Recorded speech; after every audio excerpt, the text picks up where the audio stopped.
Welcome to the Branding Room Only podcast, where we share career stories, strategies, and lessons learned on how industry leaders and influencers have built their personal brands.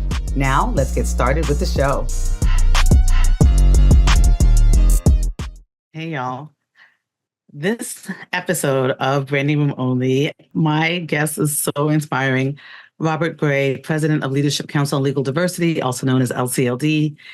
He shares his remarkable journey through the legal profession, his insights on building a personal brand, and the crucial role of diversity in today's society. I really love this conversation. Robert's story has so many valuable lessons and motivation. You don't want to miss this, so I can't wait to hear what you say and think about this episode, so stay tuned. Hi, everybody. It's Paula Edgar, your host of Branding Room Only. Super excited to be with my guest today, who is Robert Gray, President of the Leadership Council on Legal Diversity. Robert is a phenom. He's also had a distinguished career in representing business in administrative, regulatory, and legislative matters, and has made significant contributions to the legal profession, including serving as president of the ABA, American Bar Association, and being appointed to the board of the Legal Services Corporation by President Obama, and so many other things that we are going to get into shortly. Robert, welcome to the Branding Room. It was my pleasure, Paula. Glad to be here. Good. All right, well, let's get started. So, all right. What is a personal brand? How do you define a personal brand? You know, I think a personal brand is the accumulation of your style over the years of your life professionally. So I think a brand is not static. I see it as always evolving. And I think when people think about a brand, they think static. And that's not from a personal perspective. I don't think that's exactly the best thing to do. So as you evolve, so does your brand. But I think there's certain aspects that have to be a part of it. Mm-hmm. I think you have to be authentic. Mm-hmm. If you're not authentic, then your brand is not either. Yep. I think that people have to trust you. Trust is a component of building a brand. And if we know about the iconic brands in the marketplace, it's really based on the trust people have for that product. Mm-hmm. And then I think the final thing to brand is your standards for excellence, for respect, mm-hmm. and for achievement. Mm-hmm. And when you assemble that, you recognize that you can't get respect until you give respect. Mm-hmm. If you're not trying to be the best, then you won't be the best. that much is true. That's sort of like if you're putting and it don't get to the hole, it ain't going in. that part. I think that was a textbook, like exactly what I would put into what a brand is. Almost as if I fed you the answer, but I didn't, which is even better. Well, to be honest with you, a lot of this is what you said and at our meeting, and it resonated with me very much. So thank you for that. I'm glad. For those of you who are listening who may not know, so I have had the opportunity, the pleasure to speak for the LCLD Fellows for the past 2 years, and it's one of my favorite events of the year. They are a fabulous group of folks, and it's just a wonderful opportunity to really talk to them about knowing what their brand is and then catalyzing them to go out and continue to iterate it. That's right. Awesome. Well, Don, tell me about your brand, Robert. Describe yourself in 3 words or short phrases. That's really hard. The one thing I got to tell you that has always been hard for me in my life is to be a self-promoter. But I think that's an important part of who you are and being able to brand yourself. Mm-hmm. I think I am a visionary. Mm-hmm. Is the first thing that comes to mind. Mm-hmm. And a short second to that is creativity. I like to be creative. I think that brands usually distinguish you from other people. And mm-hmm. so it's my vision. I like to see and think big picture. But I like to be out of the box. I don't want to be constrained, so creativity is important. And then I think the last piece of that is, what are you doing to infuse the next generation with the idea that at some point it's your turn? Mm-hmm. And if we haven't had a discussion beforehand, then the handoff is not going to be as smooth. Mm-hmm. Mm-hmm. I think that that's perfect. Even though you didn't prep for it, I think that was perfect. And point of privilege, since I'm the host, I'm going to say that I think that a word that I think of when I think of you is impactful. Well, Right? thank you. Yes, thank you for being impactful. All right. Do you have a favorite quote or mantra? I'm going to tell you what my father told me. Okay. He said, "You don't get a second chance to make a first impression." Mm-hmm. And so, and he was career Army. Mm-hmm. And everybody knows I did not serve in the armed services, but I want you to know I did 20 years.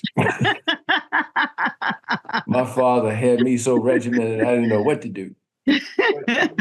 But it was purposeful, and it has helped me throughout my life. Mm-hmm. And so the Valentine Museum in Richmond asked for artifacts from different people who have lived in the city as a way of collecting their belongings Mm-hmm. for the long haul, for the historical purposes. Uh-huh. So they asked me to give them a suit that I had worn. They said, we like the way you dress, so, send us one of your suits. And so I sent them a suit that they put in a showcase at the museum. Really? And they said, give us a quote. Okay. And the quote was from my dad: "You don't get a second chance to make a first impression. Be on your game." How perfect when you're thinking about branding. Because I often say, And that's the truth. but how you show up, right, is a part of it, as well as what you got behind it. But yes, I'm a big believer in that you should always be prepared for whatever you might experience. And that includes what your uniform is for the day, whether it's a suit or a suit. Yeah. Love that. And I think the other thing is you bring it every time you show up. Mm-hmm. And your first impression is dramatic and intentionally. Mm-hmm. And that's what it takes, being conscious and recognize that if you don't believe in yourself, guess what? Nobody else is either. Absolutely. You want to be purposefully memorable, right? I like that. I like it. Thank you. Trademark. I like that. Okay. What about a hype song? So for me, I define it this way. When they're going to get the full Robert Gray experience, what song is playing in your head when you're walking in a room? Or if you're having a bad day and you need to be picked up, what song are you going to play? And it could be the same song or different songs. Sade. Oh. Cool Operator. Smooth. Smooth. I'm sorry. Smooth. I got you. I'm thinking cool and say smooth.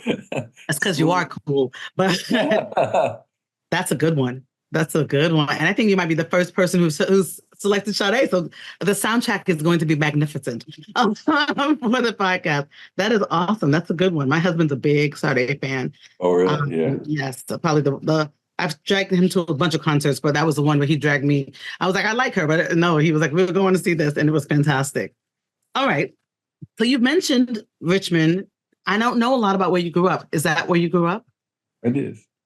Tell me about how you grew up and how that impacted your brand.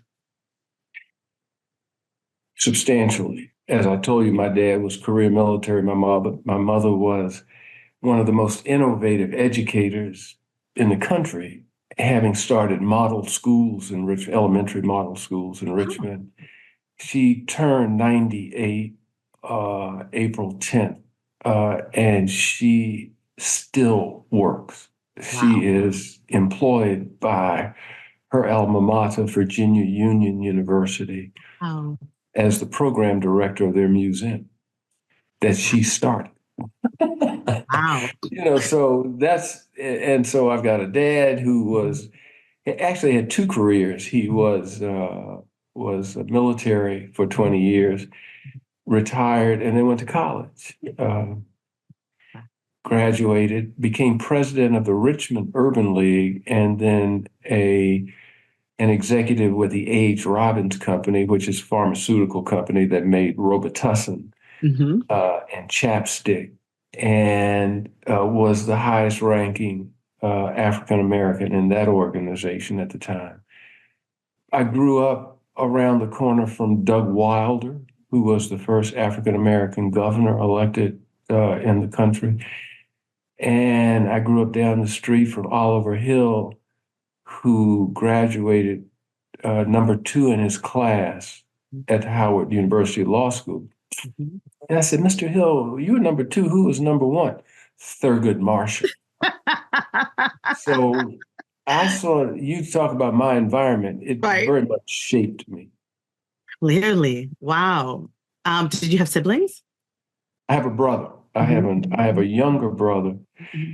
by 10 years. So I'm more like a surrogate father than an older brother. Because he As an got older kicked out of sister. the house and had to live with me for a while. So, As you an know how older that sister, goes. I get that. Trust me. Oh, yeah. That first kid thing. So tell me about when you decided to go off to school and what that experience was like for you. Yeah, so everything for me was a first, and somebody's got to be first. So it might as well be you. But going to public school in a segregated environment up until middle school, and then going to an integrated environment from middle school to high school. Mm. But integrated back then was like maybe 30 people in the whole school. So it was still small Wow. group of people. And the same was true with everything else I did. I think I'm the 4th Black graduate from the Washington and Lee Law School. Mm-hmm. I was the first, African American president of the Young Lawyers Conference of the Virginia State Bar. Wow. I was the first chairman of the Chamber of Commerce of Central Richmond, first president of the partnership, the first officer of the American Bar Association when I was elected chair, second African American president. So for me, it was about cutting the trail as Mm-hmm. opposed to seeing how the trail was cut. Yes. But the beauty of it all was it caused me to grow up Mm-hmm. and take responsibility Mm-hmm. and say, if you don't make this happen, it's not going to happen. So get out there and work your butt off and do the best you can. Mm-hmm. I couldn't get the job I wanted when I moved back to Richmond. So I pondered for a while, what the heck do I do? And that's when I went back to my alma mater, which was Virginia Commonwealth University. I talked to the chairman of the business school where I graduated, who happened to be a lawyer. Mm-hmm.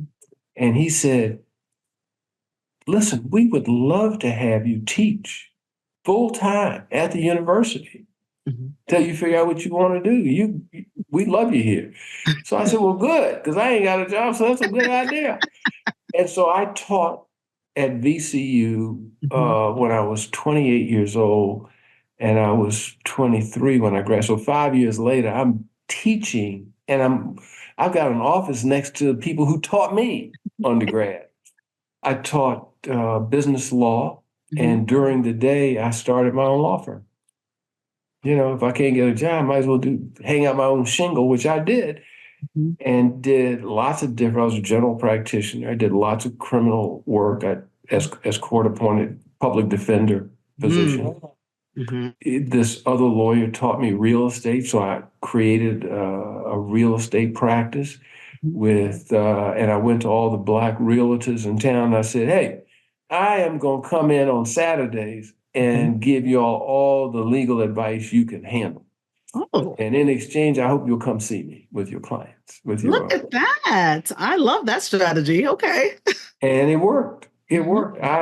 I was doing more closings than I had to hire a paralegal to help me do this. But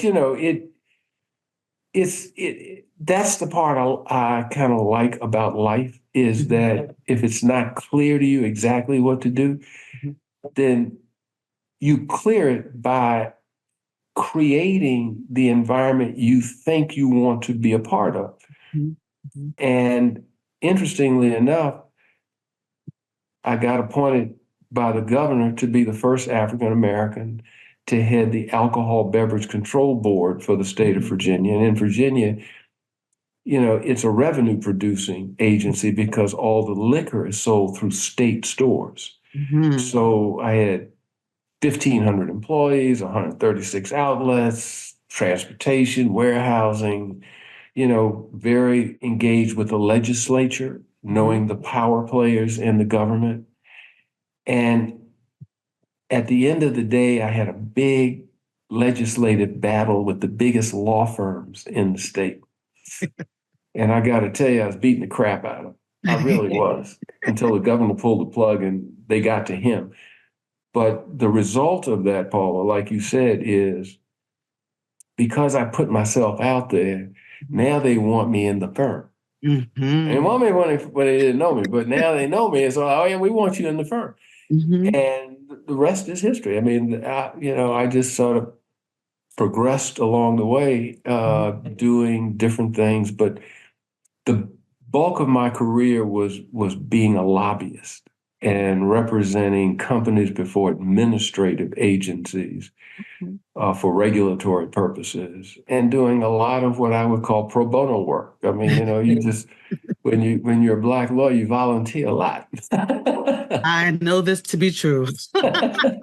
I know this to be. I was president of the Richmond Crusade for Voters, which was a Black political organization started by Oliver Hill and some of those folks at that time. And it was about get out the vote. And I was running that for the city that I lived in, and did it during the time that Doug Wilder was running for governor. So, it was a big deal, and everybody was, engaged. And then in 2008, I ran for mayor of Richmond. Wow. And my good friend, Dwight Jones, who's a Baptist minister, beat my butt. And so that led to LCLD. Well, let's pause before we jump into LCLD. Tell me what you learned about yourself from not winning that race. That's a very, very good question. You are not as important as you think you are. The only people that make you important are other people who think you are. You can think you're important all you want to, but if they don't, it don't count. It's humbling. It was a humbling experience. I feel like, especially because at that point you had already been president of AB. You'd already been out there, right? So I thought I was pretty bad dude. Well, clearly you are. That is just that aside. Of course you are. But I like to pull out what failing or not accomplishing, right? What it does, because so often people think that your career or your brand is a straight line, and it's from what you say it's going to be, and it's hills and valleys and roads and pivots and divots and all these things. And I think it's encouraging to folks to hear that the people who they look up to and who have done all these things have also had times when it didn't go the way that they thought it was going to go. Yeah. That was a humbling experience. It also put me in touch with my community in a way that I hadn't been before. And that being in touch is important to understand people's point of view when they talk to you. If you can't live everybody's life or the way they live it. But you learn a lot by visiting people where they live. And when you're running for office, that's what you do. Yeah. And so you just have I had a much different feel for the city after that, and the concerns that people had. And I realized I like being engaged in political activity and seeing the results of it. But you don't have to be a candidate to do that all the time. Yep. And that just wasn't my thing. And I needed to know that. I needed to realize that. And now I'm at peace with that idea. I don't need to prove anything to myself or anybody else from that standpoint. But I still want to be engaged, and that's why I continue to do things like Legal Services Corporation, because there's more to life than just your professional career. And giving back is more important than what you receive.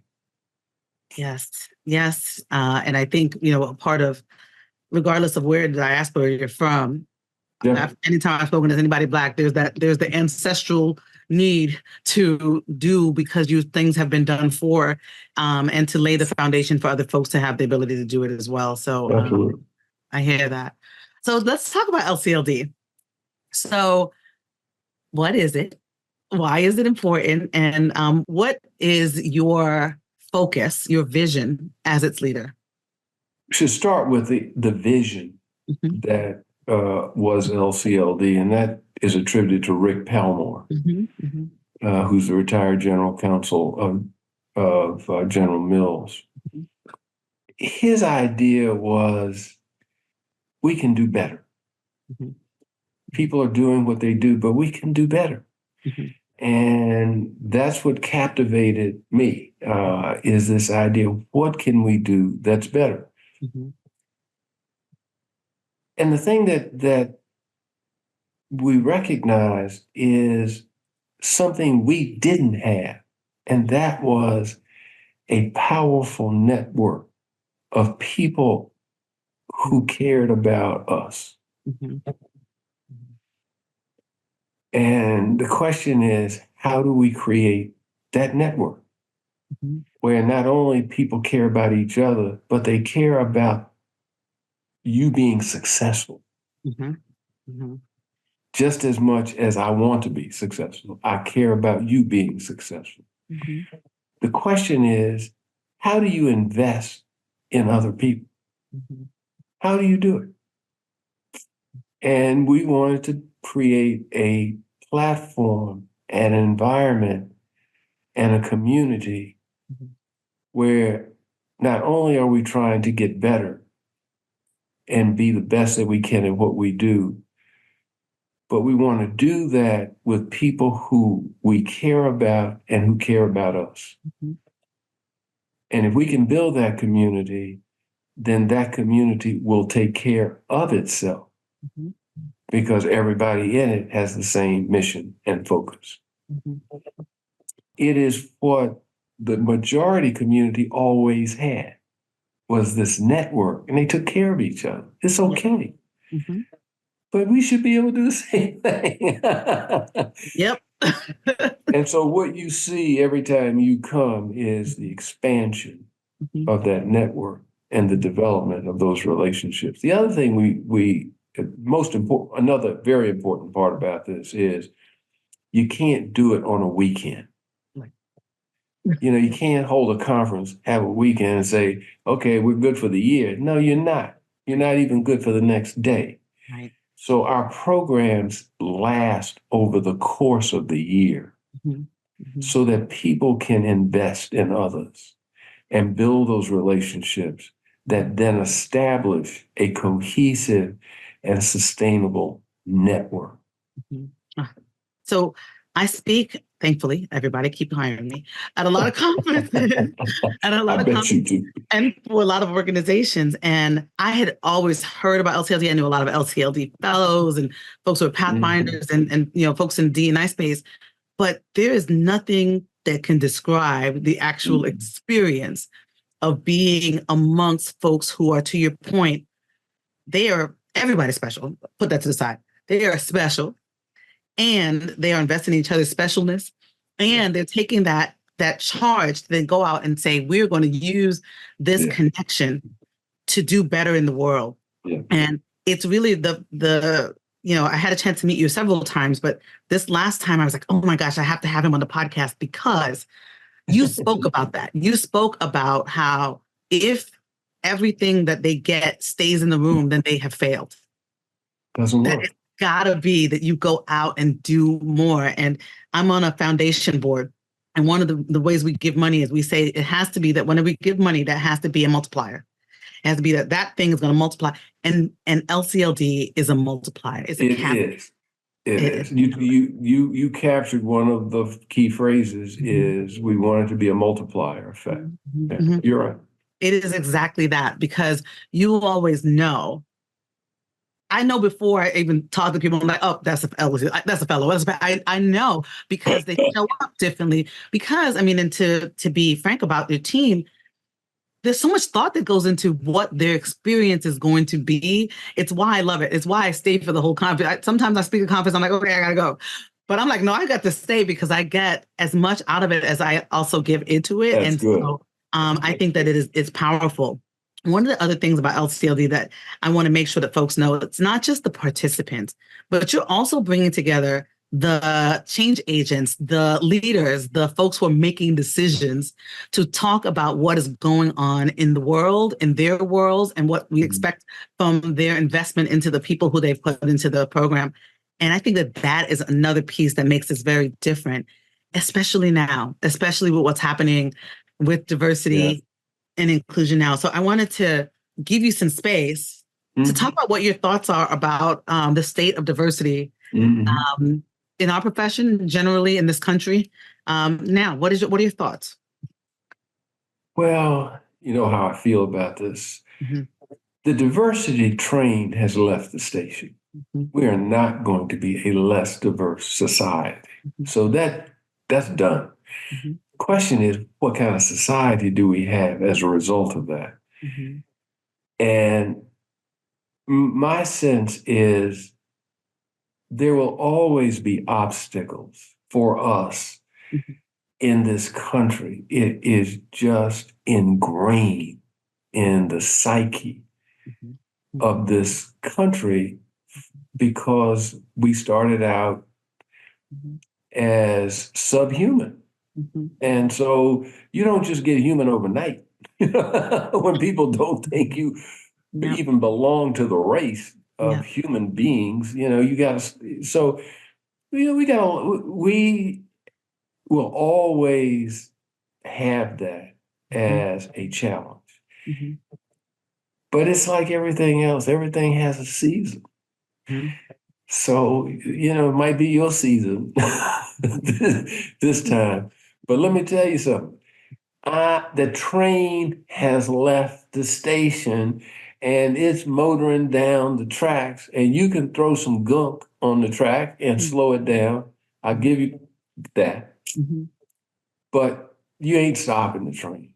I mean, that's just, we should like never accept the fact that Jim Crow or Ku Klux Klan, any of that stuff, was ever going to stop us from gaining our freedom. It wasn't. It was just a matter of time. Mm-hmm. The diversity in our society is such a heavy burden on all of us when we try to undermine it. And I think what happens as people continue to try to do that is that every generation is less impacted by those who would stand in the way. Mm. When I talk to, so after the Supreme Court decision on affirmative action, I call like about 120 of my members. Mm-hmm. I said, he said, why are you calling? I said, I'm taking your temperature. I don't know what you're thinking. How you feeling?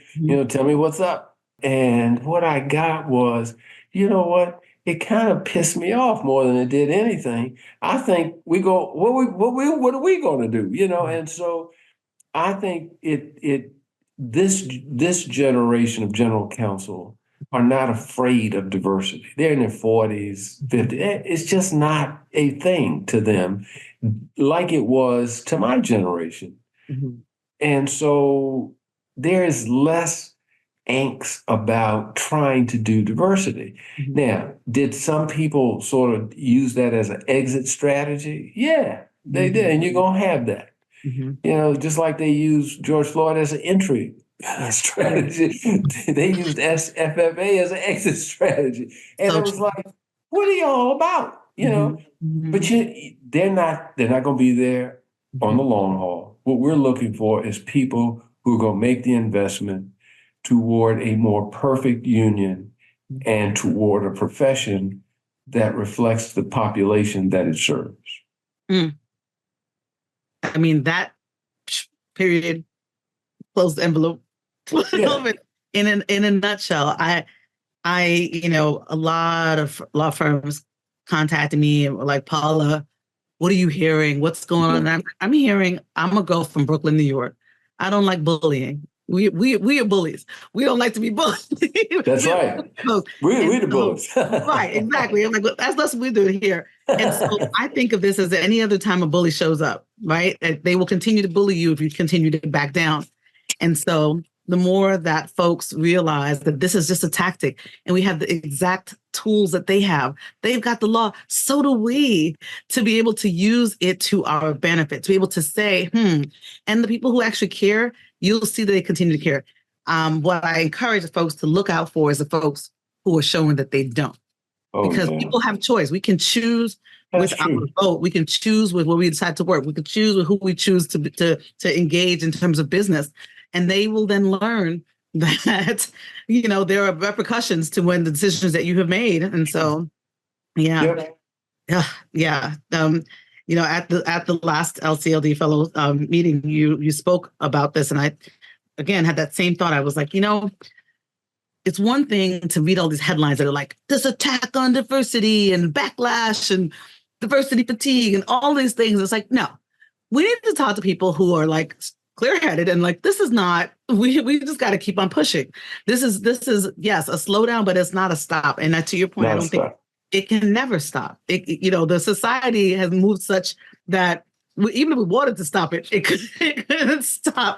Somebody's going to be upset somewhere and going to want to do something differently and want their diversity to be acknowledged and to be included. So I'm glad I gave you some space to talk about that because I think it's important for folks to hear it, particularly because you've seen a lot of the ups and downs that people are like, oh, well, how are we going to do it? You've seen a lot of it, right? And so there's that. So I'm going to come back and ask you this.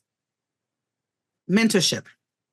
Part of the LCLD ecosystem is really creating relationships where those things happen automatically. They happen as a part of the thought process. But who are the folks who mentored you and who do you mentor?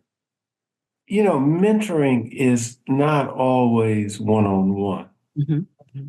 And to be honest with you, most of my mentoring was done by watching other leaders. Mm-hmm. And saying that I like the way they handled that thing. I like the way they talked to that person. I like the tone that they used in that argument. Most of my mentoring was distant mentoring from watching people who I felt represented my values, my expression, my methodology of being who I was. And I just sort of incorporated various parts of that into who I am. Mentoring is not, can be very structured and therefore very good. But I am a perfect example of unstructured mentoring. And I think if you realize that, then mentoring is a much broader concept than a one-on-one. I think peer mentoring is critical to the success of LCLD. Absolutely. You like leadership mentoring, where somebody with greater experience, greater knowledge is sharing that with you and saying, here's what I see in you that you don't see in yourself. That's the value of mentoring. And if you can get that honesty, it's a beautiful thing. But you can't always get it. So you got to decide how you're going to get your mentoring. Leaders is one thing. It's you have less control over it. I love Peer that. mentoring. Oh, sorry. Go ahead. Go ahead. Yeah, but peer mentoring, you have lots of control over because that's where you're investing in other people that will then turn around invest in you. Mm-hmm. And I had a deep reservoir for for investment purposes. And part of that is you got to give respect to get respect. Mm-hmm. So I was the first to try to help somebody because I figured that is how I'm going to get respect by them saying, brother didn't have to do that, but he stood up and stood in when it was maybe not his job, but he saw it as purposeful Mm-hmm. and necessary. And so that's sort of how I look at it, and it's sort of how I experienced it. I love that because often people will ask this question about, like, I'm looking for somebody to help guide me. How do I do it? Do I just go up to them and say, like, can you be my mentor? And I go, no, don't do that. but because to your point, that you can learn so much. I say all the time, Oprah Winfrey is one of my mentors. Yeah, no, I that's exactly look what. and see, and that is to take the things that you want to do and also the things that you would not necessarily want to do and shape how incorporate. It's such a big lesson also about your brand two ways. One, because you can gain other skills and perspective and seeing other people, but in remembering that we are being watched, right? Yes. That even if you are not interacting with others to speaking to brand, people are watching you and they're getting things from you and your experience and how you show up. So that's another reason to do it as well as you can. Right? That's And exactly right. yeah, and when you mess up, to be accountable for it, which is another piece that people don't necessarily get either. So I love that. Can we talk a little bit about when you were ABA president? Yeah, that was a unique experience. I watched other ABA presidents before me and decided I was not going to do what everybody else did. Mm-hmm. And everybody wanted to, I'm going to do this about that and this about this other thing and this about it, and I'm going to spread all. And I said, I'm going to pick a project. Mm-hmm. I'm going to pick a project and then I'm going to go for it. And I ended up talking to a lawyer from a law firm in DC who was talking about bemoaning the fact that it's so hard to try a case in front of a jury. And this is sort of in the light of, remember the McDonald's case where she spilled some coffee and got $1 billion or something? It was like, and then all of a sudden, all these states started closing in on jury awards and putting limits on them, what juries could take. And I said, you know what? When he made that observation to me, I sat back and I said to myself,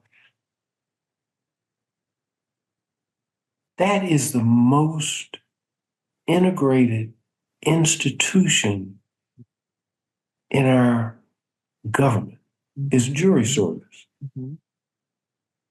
It's in every town, county, city in the country. What are we doing about it? How are we trying to make it better and preserve it? Because there are people who are attacking it, trying to tear it down. So I made better justice through better juries as my project. And somebody said, well, I need somebody who really is respected for their contributions to jury service. And I was given the name of Judith Kay, who was the chief judge of the Court of Appeals of New York. Called her, I went to see her. She said, absolutely, absolutely, I'll do this with you. And I'll chair the commission. And she said, but you need an honorary chair. You need someone whose gravitas is greater than all of us. And I was looking like, I'm not sure we can get that guy, but okay. She said, I'm going to call Sandra Day O'Connor and ask her if she would do this.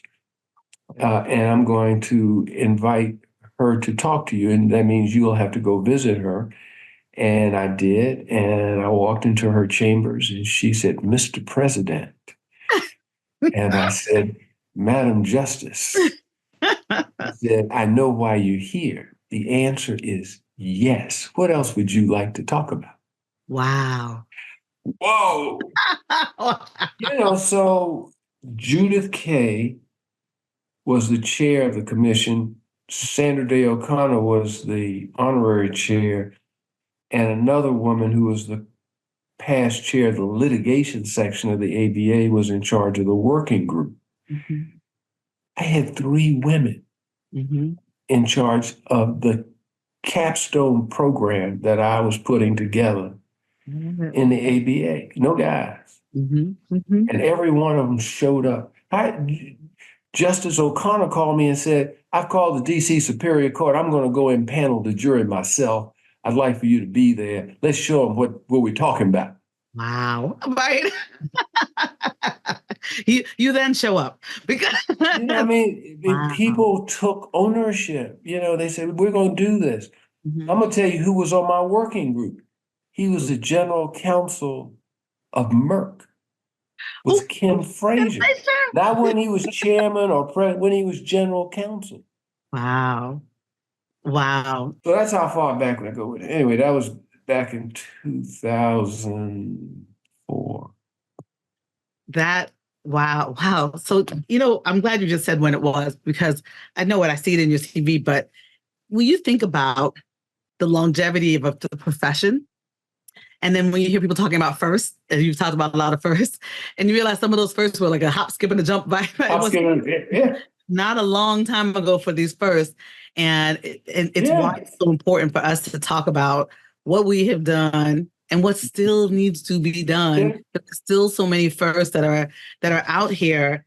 I, didn't really learn, I think, enough about ABA when I was in law school. And it was actually, it was exactly. And it was an NBA person who was like, Paula, you have to be involved in the ABA. And I love it because number one, I'm in a lot of bar associations. I love bar. I'm a bar baby. I love lawyers. But there's something about seeing the literal engine. I'm on the House of Delegates, right? So to see when something is coming up and how we're going to talk about it and all those things, it's literally how we set the tone for what's going to come law-wise for the most part, or to say we don't like what has happened. And it is powerful. And this is not, the ABA is not sponsoring this, but they can if they like to.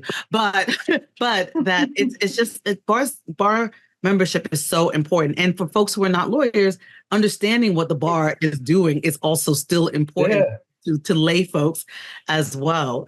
So I'm glad that we delved into that. You've done so many things. I want to ask you this before we get into closing. What legacy do you hope to leave in the legal profession? The legacy, I think, is an attitude that I want to leave. It's not a project. It's not LCLD. It's an attitude. And the attitude is you have to believe in yourself. You have to have faith in yourself. You have to have a strong spiritual being to take it to the next level. Because the only thing that is certain is that if you don't try, you're not going to get there. And so my feeling is have an attitude that when it's all said and done, there won't nothing left on the table. I took it all. I tried it all. I tasted it all. I did everything I could, but I also wanted to make sure that I shared the experience, that it wasn't a gluttonous affair. It was a shared affair where everything I learned, I shared with as many people as I could, because I want them to have that attitude that if you can if you can conceive of it Mm-hmm. and you can believe in it, Mm-hmm. then you ought to be able to achieve it. I'm gonna take that. I take that. I receive that. I receive that in so many things, and I know that the folks who are listening will as well. So as we close, there are a couple questions that I ask everybody.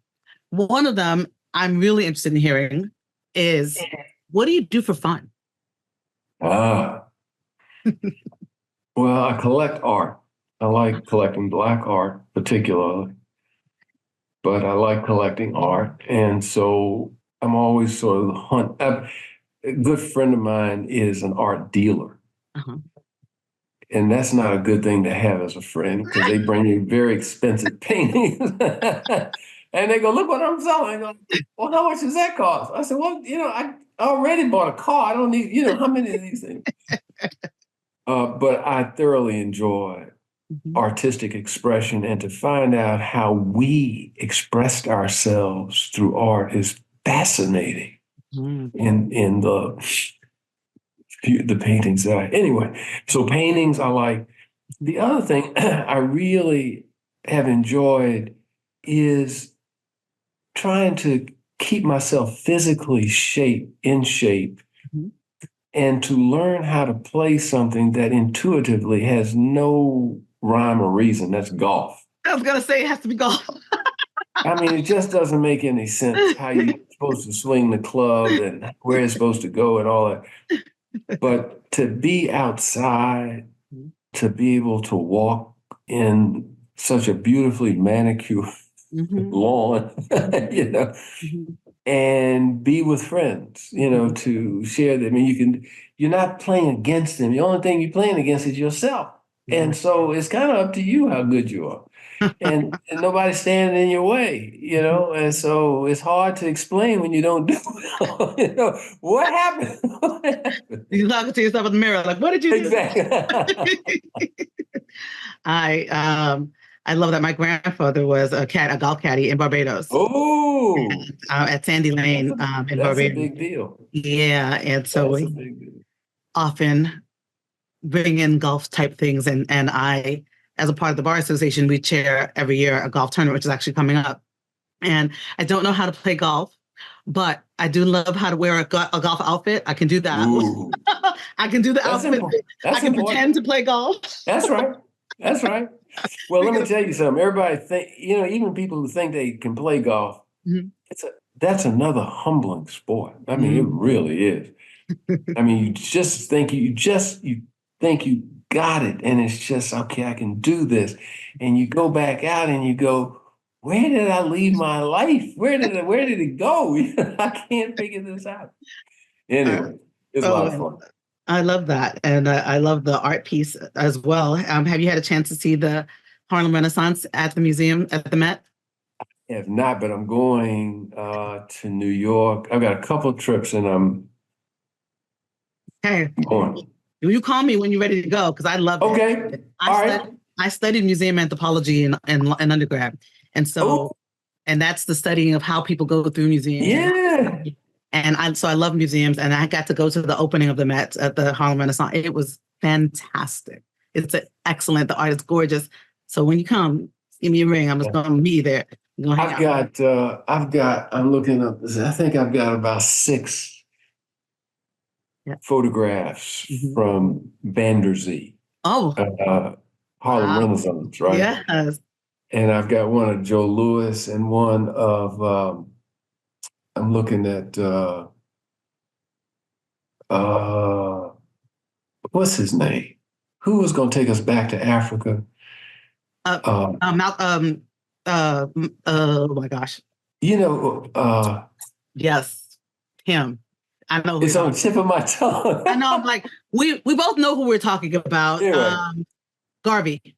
yeah, exactly. Woo! I'm so glad I Wow, got that glad you 'cause got that out. My Jamaican But family would that, have you know what? But that shows you how much we have to retain history. Mhm.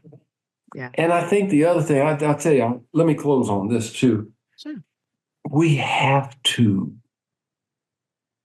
we have to write the story Mhm. because the person that writes the story determines the history. Mm. And that's why that's why a lot of these books are getting eliminated and all that sort of stuff, because it's telling the story. Yeah. Yeah. And we have to be persistent about that. Mm-hmm. And the good thing is that libraries are not static anymore. You can take it out of the library. You can't take it out of circulation.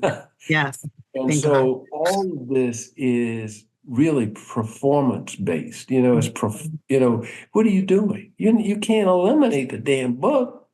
So why are you doing this? Because I am performing for my constituents and whatever. Yeah. But I'm going to tell you, we are at a critical stage in this country. It's an inflection point. And we're either going backwards or we're going to go forward. But we definitely going one way or the other.